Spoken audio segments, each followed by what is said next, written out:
El cambio que se había producido en mi mejor amigo, Crawford Tillinghast, era terrible. No le había vuelto a ver desde aquel día, 2 meses y medio antes, en que me dijo hacia qué meta se dirigían sus investigaciones físicas y metafísicas, cuando había respondido a mis asombradas y casi asustadas protestas expulsándome de su laboratorio y de su casa en un arranque de furia fanática. Yo sabía que ahora permanecía casi siempre encerrado en el laboratorio del ático, con esa maldita máquina eléctrica, comiendo poco y excluyendo incluso a los sirvientes, pero no había pensado que un breve período de 10 semanas pudiera alterar y desfigurar tanto a cualquier criatura humana. No es agradable ver a un hombre robusto adelgazar de repente, y es aún peor cuando la piel holgada se vuelve amarillenta o gris, los ojos hundidos, rodeados y extrañamente brillantes, la frente veteada y ondulada, y las manos temblorosas y crispadas, y si a esto se añade un repelente desaliño, un salvaje desorden en el vestir, una mata de pelo oscuro blanco en las raíces y un crecimiento incontrolado de barba blanca en un rostro antes bien afeitado, el efecto acumulado es bastante chocante, pero tal era el aspecto de Crawford Tillinghast la noche en que su mensaje medio coherente me llevó a su puerta después de mis semanas de exilio. Tal era el espectro que temblaba al admitirme, con la vela en la mano, y que miraba furtivamente por encima del hombro como si temiera cosas invisibles en la antigua y solitaria casa situada al fondo de la calle. Benevolent. Que Crawford Tillinghast haya estudiado alguna vez ciencia y filosofía fue un error. Estas cosas deberían dejarse en manos del investigador frígido e impersonal, ya que ofrecen 2 alternativas igualmente trágicas al hombre de sentimiento y acción: la desesperación, si fracasa en su búsqueda, y terrores indecibles e inimaginables si tiene éxito. Tillinghast había sido una vez presa del fracaso, solitario y melancólico, pero ahora sabía, con nauseabundos temores propios, que era presa del éxito. De hecho, se lo había advertido 10 semanas antes, cuando irrumpió con su relato de lo que sentía que iba a descubrir. Entonces se había sonrojado y excitado, hablando con una voz alta y poco natural, aunque siempre pedante. ¿Qué sabemos?, dijo, del mundo y del universo que nos rodea. Nuestros medios para recibir impresiones son absurdamente escasos y nuestras nociones de los objetos circundantes infinitamente reducidas. Vemos las cosas solo como estamos construidos para verlas, y no podemos hacernos una idea de su naturaleza absoluta. Con 5 débiles sentidos pretendemos comprender el ilimitadamente complejo cosmos, y sin embargo, otros seres con una gama de sentidos más amplia, más fuerte o diferente, no solo podrían ver de manera muy diferente las cosas que vemos, sino que podrían ver y estudiar mundos enteros de materia, energía y vida que se encuentran cerca, pero que nunca pueden ser detectados con los sentidos que tenemos. Siempre he creído que esos mundos extraños e inaccesibles existen a nuestros pies, y ahora creo que he encontrado la manera de romper las barreras. No estoy bromeando. Dentro de 24 horas esa máquina cercana a la mesa generará ondas que actuarán sobre órganos sensoriales no reconocidos que existen en nosotros como vestigios atrofiados o rudimentarios. Esas ondas nos abrirán muchas vistas desconocidas para el hombre y varias desconocidas para todo lo que consideramos vida orgánica. Veremos aquello por lo que los perros aúllan en la oscuridad, y aquello por lo que los gatos acusan el oído después de medianoche. Veremos estas cosas y otras que ninguna criatura que respire ha visto todavía. Saltaremos el tiempo, el espacio y las dimensiones, y sin movimiento corporal nos asomaremos al fondo de la creación. Cuando Tillinghast dijo estas cosas, yo protesté,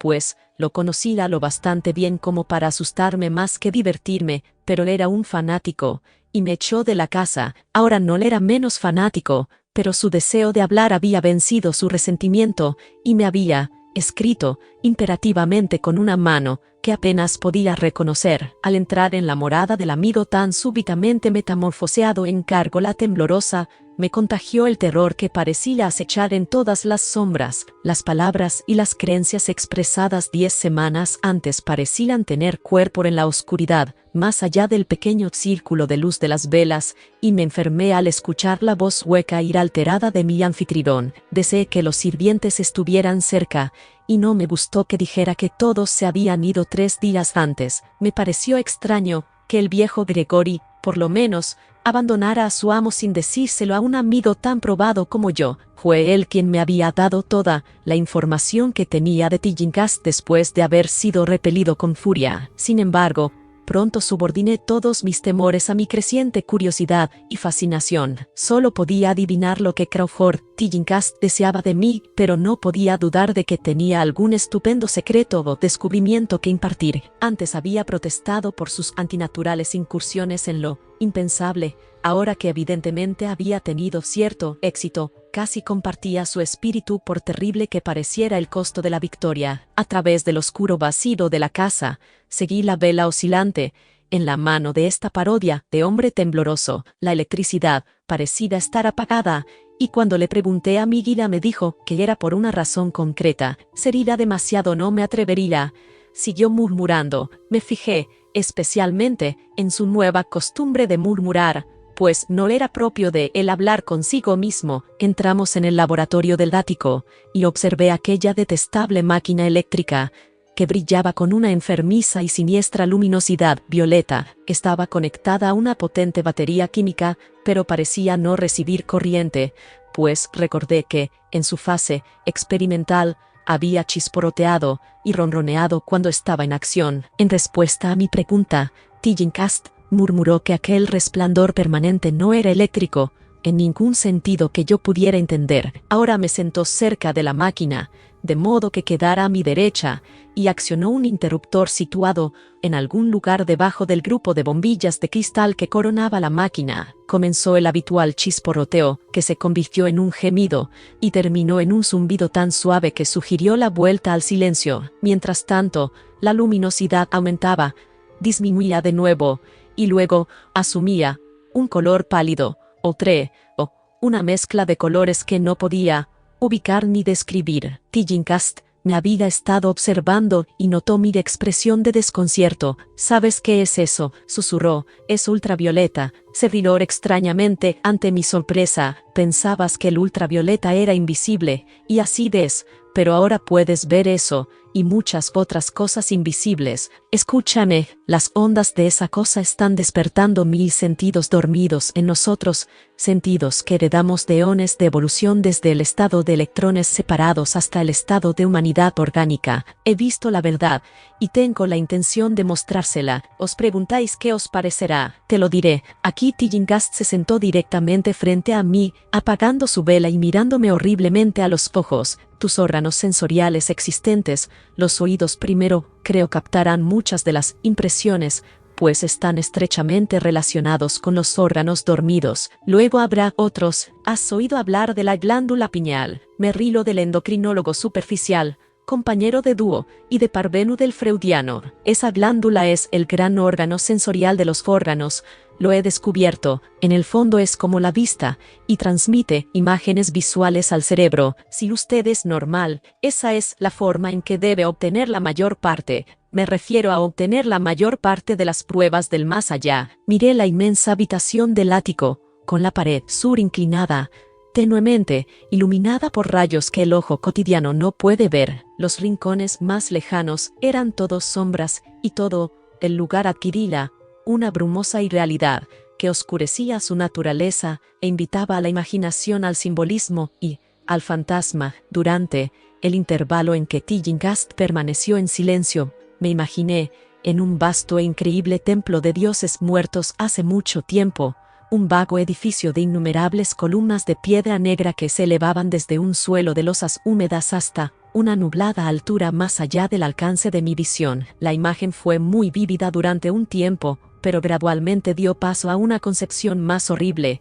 la de una soledad total y absoluta, en un espacio infinito, sin vista y sin sonido. Parecía haber un vacío, y nada más, y sentí un miedo infantil que me impulsó a sacar del bolsillo de la cadera el revólver que llevaba al anochecer desde la noche en que fui asaltado de East Providence. Entonces, desde las regiones más lejanas de la lejanía, el sonido se deslizó suavemente hacia la existencia. Era infinitamente tenue, sutilmente vibrante e inconfundiblemente musical, pero poseía una cualidad de superación que hacía que su impacto se sintiera como una delicada tortura de todo mi cuerpo. Sentí sensaciones como las que se experimentan cuando se raya accidentalmente un vidrio molido. Simultáneamente se produjo algo parecido a una corriente de aire frío, que aparentemente pasó por delante de mí desde la dirección del sonido lejano. Mientras esperaba sin aliento, percibí que tanto el sonido como el viento aumentaban. El efecto fue que me dio una extraña idea de que estaba atado a un par de rieles en el camino de una gigantesca locomotora que se acercaba. Comencé a hablar con Tillincast y, al hacerlo, todas las impresiones inusuales se desvanecieron abruptamente. Solo vi al hombre, a las máquinas que brillaban y al tenue apartamento. Tillincast sonreía repulsivamente ante el revólver que yo había sacado casi inconscientemente, pero por su expresión estaba seguro de que había visto y oído tanto como yo, si no mucho más. Le susurré lo que había experimentado y me pidió que permaneciera lo más callado y receptivo posible. No te muevas, me advirtió, porque en estos rayos podemos ser vistos además de ver. Te dije que los sirvientes se fueron, pero no te dije cómo. Fue esa ama de llaves tan espabilada la que encendió las luces de la planta baja después de que yo le advirtiera que no lo hiciera, y los cables captaron vibraciones simpáticas. Debió de ser espantoso. Pude oír los gritos aquí de arriba a pesar de todo lo que veía y oía desde otra dirección,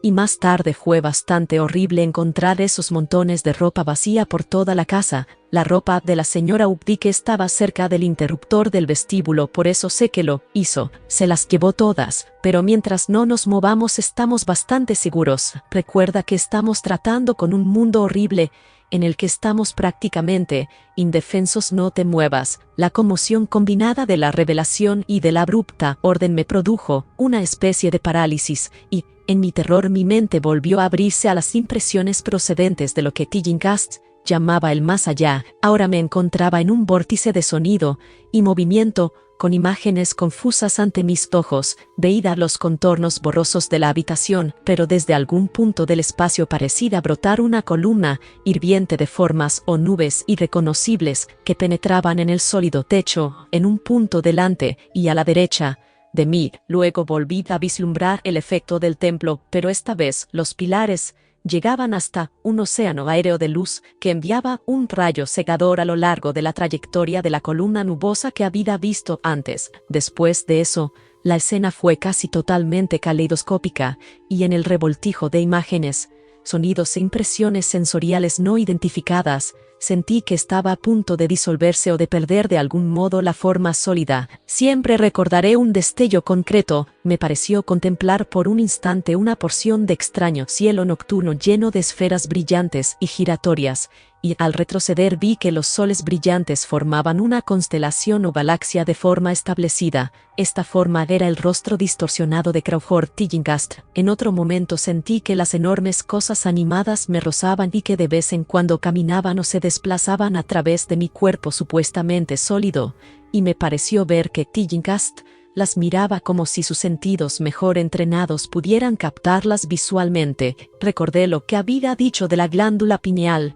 y me pregunté qué veía con ese ojo preternatural. De repente, yo mismo me vi poseído por una especie de vista aumentada. Por encima del caos luminoso y sombrío surgió una imagen que, aunque vaga, tenía elementos de consistencia y permanencia. Era, en efecto, algo familiar, pues lo insólito se superponía a la escena terrestre habitual, de la misma manera que una vista de cine puede arrojarse sobre el telón pintado de un teatro. Vi el laboratorio del ático, la máquina eléctrica y la antiestética forma de Tillincast frente a mí, pero de todo el espacio no ocupado por los objetos familiares no había ni una sola partícula vacía. Formas indescriptibles, vivas o no, se mezclaban en un desagradable desorden, y cerca de cada cosa conocida había mundos enteros de entidades extrañas y desconocidas. Asimismo, parecía que todas las cosas conocidas entraban en la composición de otras desconocidas y viceversa. Entre los objetos vivos, destacaban las monstruosidades medusas de tinta que se agitaban en armonía con las vibraciones de la máquina. Estaban presentes en una profusión repugnante, y vi con horror que se superponían que eran semifluidas y capaces de pasar unas a través de otras y a través de lo que conocemos como sólidos. Estas cosas nunca estaban quietas, sino que parecían flotar siempre con algún propósito maligno, a veces parecían devorarse unos a otros. El atacante se lanzaba sobre su víctima y la borraba instantáneamente de la vista. Me estremecí al pensar que sabía lo que había borrado a los desafortunados sirvientes, y no pude excluirlo de mi mente, mientras me esforzaba por observar otras propiedades del nuevo mundo visible que no se ve a nuestro alrededor. Pero Tillincast me había estado observando y estaba hablando. Los ves, ves las cosas que flotan y se mueven a tu alrededor y a través de ti en cada momento de tu vida. Ves las criaturas que forman lo que los hombres llaman el aire puro y el cielo azul. No he logrado romper la barrera. No te he mostrado mundos que ningún otro hombre vivo ha visto. Oí su grito a través del horrible caos, y miré el rostro salvaje que se acercaba tan ofensivamente al mío. Sus ojos eran pozos de fuego, y me miraban con lo que ahora vi que era un odio abrumador. La máquina zumbó de forma detestable. ¿Crees que esas cosas que flotan acabaron con los sirvientes? Tontos, son inofensivos, pero los sirvientes se han ido. No es así. Intentaste detenerme. Me desanimaste cuando necesitaba cada gota de ánimo que pudiera conseguir. Tenías miedo de la verdad cósmica. Maldito cobarde, pero ahora te tengo. ¿Qué ha arrastrado a los sirvientes? ¿Qué les hizo gritar tan fuerte? No lo sé, pronto lo sabrás. Mírame, escucha lo que digo. ¿Crees que existen realmente cosas como el tiempo y la magnitud? ¿Crees que existen cosas como la forma o la materia? Te digo que he llegado a profundidades que tu pequeño cerebro no puede imaginar. He visto más allá de los límites del infinito, y he sacado demonios de las estrellas. He aprovechado las sombras que van de un mundo a otro para sembrar la muerte y la locura. El espacio me pertenece. ¿Me oyes? Las cosas me persiguen ahora, las cosas que devoran y disuelven, pero sé cómo eludirlas. Es a ti a quien atraparán, como atraparon a los sirvientes. Se mueve. Querido señor, te dije que era peligroso moverte. Te he salvado hasta ahora diciéndote que te quedes quieto. Te he salvado para que veas más cosas y me escuches. Si te hubieras movido, habrían llegado a ti hace tiempo. No te preocupes, no te harán daño. No hicieron daño a los sirvientes. Fue el ver lo que hizo gritar tanto a los pobres diablos. Mis mascotas no son bonitas, porque vienen de lugares donde los estándares estéticos son muy diferentes. La desintegración es bastante indolora, te lo aseguro, pero quiero que los veas. Casi los vi, pero supe parar. ¿Tienes curiosidad? Siempre supe que no eras tú un científico. Temblando de ansiedad por ver las últimas cosas que he descubierto. ¿Por qué no te mueves? Entonces, cansado. Bueno, no te preocupes, amigo mío, porque ya vienen. Mira. Maldita sea, mira, es justo por encima de tu hombro izquierdo.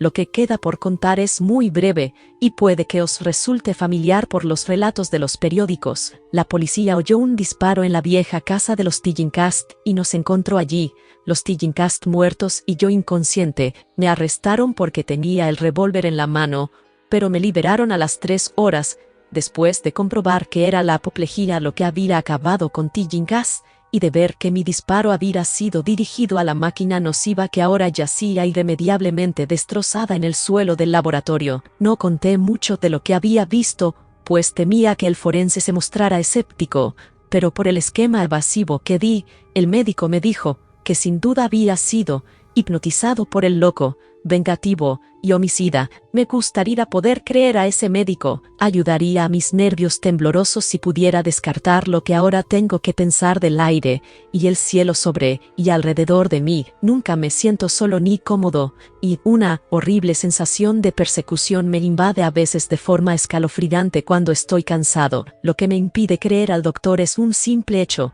que la policía nunca encontró los cuerpos de los sirvientes que, según dicen, asesinó Crawford Tillincast. Gracias por escuchar este audiolibro. Chao.